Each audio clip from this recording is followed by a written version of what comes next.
Hansi Flick's decision to temporarily release 4 of La Masia's brightest prospects to Barca Athletic reads like a calculated experiment, one that tests Barcelona's most stubborn question.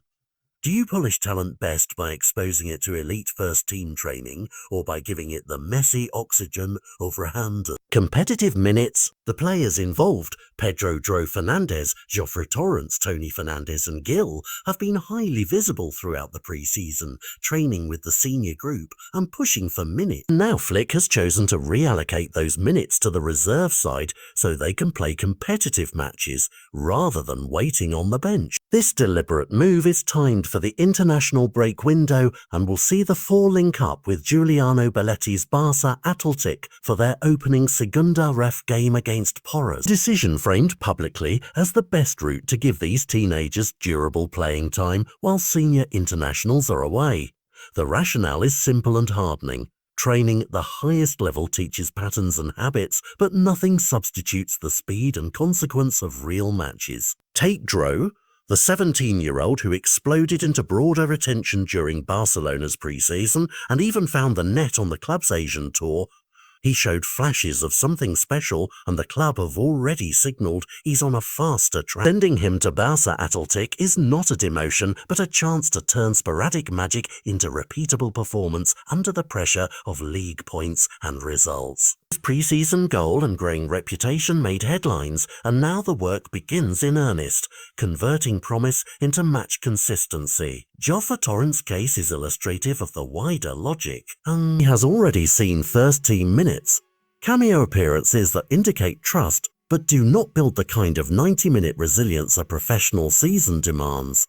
And this spell at the reserve level is an opportunity to sustain high performance across full matches, sharpen his defensive reads, and to become the sort of reliable option managers can count on when the chips are down. Minute-by-minute growth in lower pressure but competitive settings can be the most honest test of whether a youngster is ready to make the jump permanent. Toni and Guille, both familiar faces in Flick's training groups, face identical tests. Can they translate coaching drills into instinctive, in-game decision-making? Reserve football forces repeated exposure to different styles of opposition, to physical battles and to tactical moments that training sessions simply cannot reproduce. The coaching staff, this presents a dual win. Players get the minutes they need, and coaches gather richer, match-level data on who has improved in measurable ways and who still needs refining. That feedback loop is precisely why some clubs prefer to let their youngsters breathe real competition rather than merely exist in an elite training bubble. Of course, there are costs. Barcelona's calendar is crowded, and the senior group cannot afford complacency.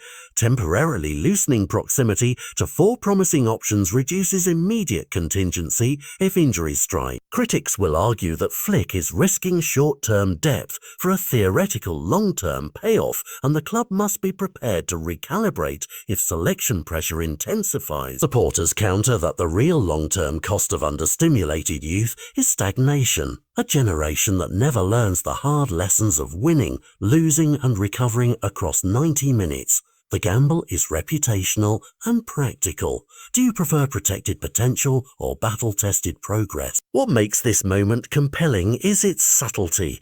This story is not about one sensational goal or a viral clip. It's about the invisible arc of development. Over the next weeks, expect to measure success less by highlight reels and more by tiny, steady improvements, smarter positional choices, crisper decision timings, better pressing triggers, and the kind of composure when a match tightens that speaks of lessons learned under pressure rather than simply rehearsed on the training ground. For fans, the immediate entertainment will be in watching how these teenagers respond. For the club, the deeper metric will be which players return to the first team fold demonstrably closer to being reliable options. Ultimately, Flick's choice is an experiment in prioritization. By opting for match minutes over the sheen of constant first-team practice, he's betting that real football for these young players will accelerate their readiness in a way training alone cannot.